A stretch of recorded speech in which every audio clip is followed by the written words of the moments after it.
Seguimos con nuestra programación especial dedicada a las celebraciones por el descubrimiento, el centenario de Machu Picchu. Estamos aquí en una mesa de diálogo conversando con Francisco Hernández, quien es historiador y profesor de la Universidad Católica, y también con el arqueólogo Carlos del Águila, quien, por cierto, antes de comerciales nos estaba comentando una de las teorías que suenan más descabelladas y jocosas, pero a la cual tampoco hay que quitarle certeza, que es que Machu Picchu fue una casa de campo. Bueno, qué lujo, qué casa de campo, además. No le digas descabellada ni jocosa, porque no tiene nada de extraño el hecho de pensar que si tienes una sociedad, un imperio como que fue los incas, que a partir de la organización de sus jerarcas, a partir de las panacas y qué sé yo, se establecían ciertos niveles de complejidad entre lo que son familias reales y cosas por el estilo, el hecho de hacer una casa al dignatario, o un espacio, digamos, de retiro, merecedor, ¿no? Era merecedor, y es más, no iba a ser pues una casita como la que podemos pensar ahora. Claro. Estamos hablando de una casa que tenga todos los componentes que debe tener la casa de un dignatario. Espacio sacerdotal, espacio de abastecimiento, espacio de seguridad y cosas por el estilo. O sea, resultó muy atractivo cuando Rowe lanzó el tema.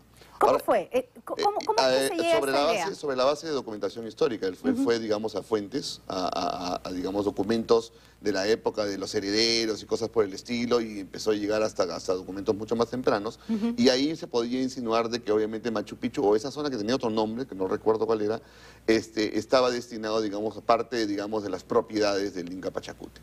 No, ahora, que de allí se haya convertido en una casa de invierno, como dicen otros investigadores, ya creo que es una exageración, ¿no? Ahí ya se convierte en jocoso. ¿Por qué sí casa de campo y no casa de invierno? No, lo dijo un norteamericano, que es Burger.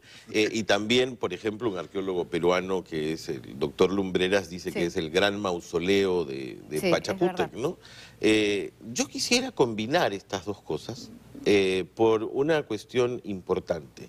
En primer lugar, porque efectivamente parece que Machu Picchu perteneció al ámbito de lo que se suele llamar la panaca de Pachacútec, que es Iñaca Panaca o Hatunayu, o el Ayu de Pachacútec, y en ese sentido sí se le puede vincular. Y el tema del mausoleo no es tan descabellado ni tan ajeno al asunto, porque el Inca era importante, por supuesto, cuando vivo, pero también era importante cuando muerto. Sí. Los incas no se enterraron, por eso no hemos encontrado ni vamos a encontrar la momia de Pachacútec ni la de Huayna Cápac, porque estaban todos ahí momificados, participaban en ceremonias, en fiestas, iban a negociar. Los muertos estaban vivos de alguna forma, ¿no? Y en ese sentido podríamos decir que Lumbreras también tiene razón, en tanto que después de muerto también pudo alojar al mismo ocupante que tuvo mientras vida, ¿no? O sea, en realidad era el espacio, o parece ser el espacio de Iñaca Panaca, que es uno de los grupos cusqueños más importantes dentro de esta nobleza, dentro de esta jerarquía incaica, ¿no? Ahora, sí hay una versión, por llamarla de alguna manera, oficial, ¿no? Y es que era un gran proyecto estatal, ¿no? Que efectivamente puede haber sido un santuario, puede haber sido un mausoleo, puede haber sido una casa de campo, pero lo que sí es cierto es que por la ubicación privilegiada que tenía, era un espacio desde el cual podía registrarse absolutamente toda la zona, ¿no? Sí, pero es un espacio sagrado, ¿ah? Sí, en ese caso, o sea, no solamente es sagrado, como decía Carlos, cuando llegamos y nos damos cuenta, por la mística, como ¿verdad? en pocas partes del mundo, que estamos en tierra sagrada, sino que es sagrado, por ejemplo, porque de los 120 esqueletos que han tenido, 109, me parece, que los que se encontraron eran mujeres, y la presencia de un Agyahuasi ahí es clara, ¿no? Y el Agyahuasi se asocia al culto solar, al servicio, a toda esta élite incaica que es en muchas cosas política, pero en mucho también ritual y ceremonial, ¿no? Entonces, no es que vamos a decir que era una casa de campo del Inca, como puede ser el Palacio del Rey para ir a descansar, sino también para hacer observaciones astronómicas, para mirar el calendario. Era un centro de investigación también. Sí, yo creo que más bien se sabe poco de Machu Picchu. Es que lo conversamos y me queda la sensación de que las teorías se van a seguir dando y no va a haber una sola versión oficial. Hay un tema que vale la pena, digamos, aprovechando este día importante, tomar en cuenta. Se sabe poco. Esa es una de las grandes verdades. A pesar de tantos años y de tanta importancia, se sabe poco porque obviamente prioridades han ido por otro lado. Claro. Y en esas otras prioridades, en algunos momentos bastante desbordadas, como por ejemplo es un turismo exacerbado que puso en riesgo Machu Picchu varias veces, que ahora ya está más o menos controlado, pero está este tema, que tú lo puedes haber visto en todas tus visitas a Machu Picchu, si has ido varias veces, de la ¿cómo es? Captación de energía en el Intihuatana y en la otra piedrita y la no sé cuantito. Eso sucede, es un poco la manera de marketear el lugar para invitar a más turistas. O sea, se ha institucionalizado ese paquete de decir, Machu Picchu es tan sagrado que si agarro pongo mi manito en la parte del Intihuatana, con eso me cargo de energía para todo el año. Pero, ojo, que también no hay que desmerecer, porque debe haber gente que lo hace. Claro, pero el tema es que más nos orientamos a eso, convenía mucho el misterio del poco conocimiento de Machu Picchu para empezar a construir otro tipo de interpretaciones, cuando lo que se necesita es todo un trabajo sistemático de investigación, que no es que no haya existido, ha existido, ha aumentado, y digamos las lecturas de la planificación arquitectónica, por ejemplo, es interesante. Cuando llegaron y se construyó Machu Picchu no era que no había nada, había un caserío local en esa zona, que no forma parte del circuito, y además ya fue transformado y modificado en gran parte por los incas, pero que para las siguientes intervenciones que hubieron, Machu Picchu estaba bastante transformado.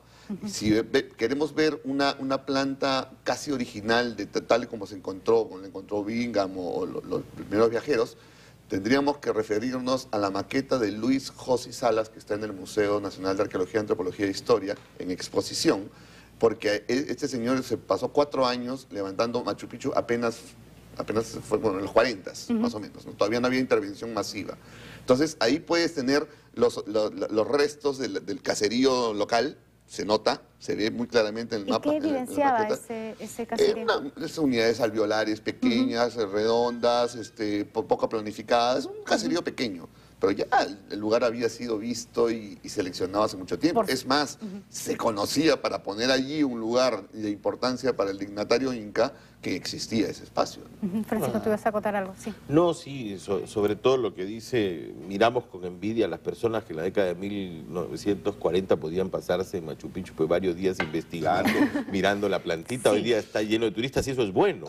Pero los investigadores no tenemos posibilidad alguna, por ejemplo, de pararnos a ver el 24 de junio a dónde va dirigido el sol en el Intihuatana, porque entonces llegan pues 1000 personas más que empiezan a tomar fotos y no se puede hacer. Pasar la noche en Machu Picchu es un tema económicamente imposible, no imposible, pero en todo caso bastante caro. Logísticamente complicado, en todo caso. Entonces, la investigación sobre Machu Picchu está por empezar. Está por empezar. Lo que se ha hecho es ponerlo en valor para el turismo y eso es espectacular, pero acabamos de devolverle al Perú las piezas que estaban en la Universidad de Yale, hay que estudiarlas. Hay que no ha podido ser en mejor momento, ¿verdad? Sí, hay que estudiar el sitio, hay un arqueólogo de sitio ahí que es Fernando Estete que está trabajando, pero se necesita trabajar mucho más, pero combinando con el tema turístico porque no podemos parar y ni debemos parar lo que está haciendo Machu Picchu como ventana peruana al mundo. Machu Picchu no se entiende solo, Machu Picchu tiene que verse con toda una integralidad porque hay muchos otros sitios en la periferia que ya están identificados que te permiten entender la red y el sistema de funcionamiento. ¿Qué es lo que tenemos que entender? ¿Qué es lo que nos falta entender, por ejemplo? Claro que si solamente vamos a trabajar un sitio independientemente de su relación con la cultura en general, con el área de espacio de influencia, con las comunidades que están de por medio, con los sistemas de comunicación que existen, entonces vamos a tener poca información. Claro, porque hay un propósito.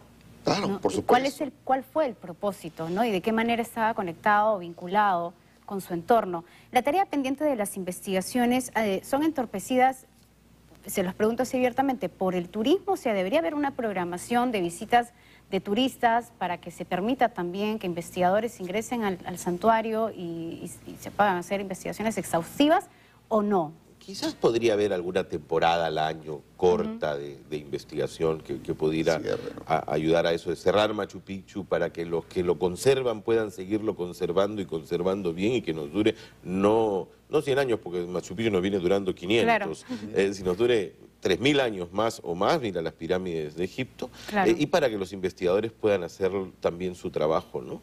Pero, y trabajo de prevención y trabajo de prevención, de conservación, de investigación, o sea, no podemos depredar un sitio arqueológico, ¿no? Porque si lo depredamos, entonces nos vamos a quedar sin Machu Picchu en muy poquitos años. Claro, y hay que reconocer algo, aunque suene crudo, el Perú es Machu Picchu. De momento, el Perú es Machu Picchu, la gente viene básicamente a Lima por una cuestión de conexión y se va inmediatamente al Cusco, ¿no? Aún no hemos nosotros explotado tantos otros monumentos arqueológicos. Has mencionado una cuestión clave, ¿no? Efectivamente, el Perú es Machu Picchu, pero ahora está en nosotros decir que el Perú no solo es Machu Picchu, que Machu Picchu forma parte de un gran complejo que eran los incas y que los incas son simplemente los últimos 100 o 200 años de una historia de 20.000 años. Entonces, que en términos de lo que le podemos mostrar al mundo, somos bastante más ricos que Machu Picchu. Y además nos podemos valer también de esas civilizaciones porque en la historia se menciona que tenían técnicas tan de avanzada que parecen superiores incluso al peruano de hoy en día. Por supuesto, yo creo que con la historia, con nuestro patrimonio arqueológico, con nuestra cultura viva, nos tiene que pasar lo mismo que ya ha pasado con la gastronomía peruana, ¿no?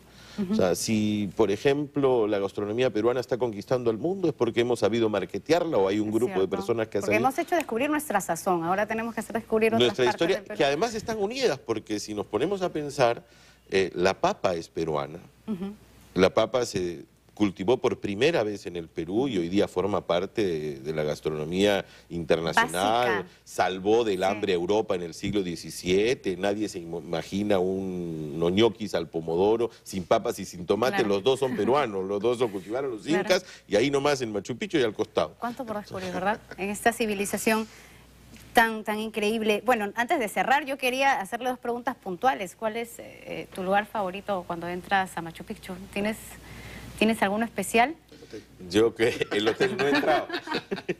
No, yo creo, como Carlos del Águila, que ese torreón, que no es un torreón de militares, sino es un torreón sagrado, y esa foto de la postal por gusto no está ahí, ¿no? Sí.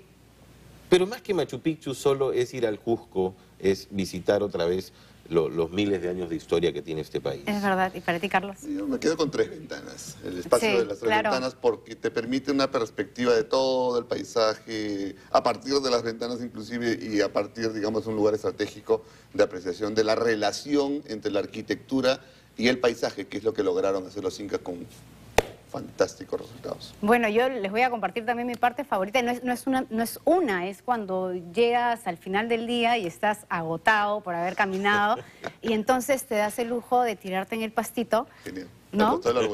Y agarrar un libro y ponerte un poco de música y poder ver este escenario espectacular que te emociona increíblemente, ¿no? Muchísimas gracias.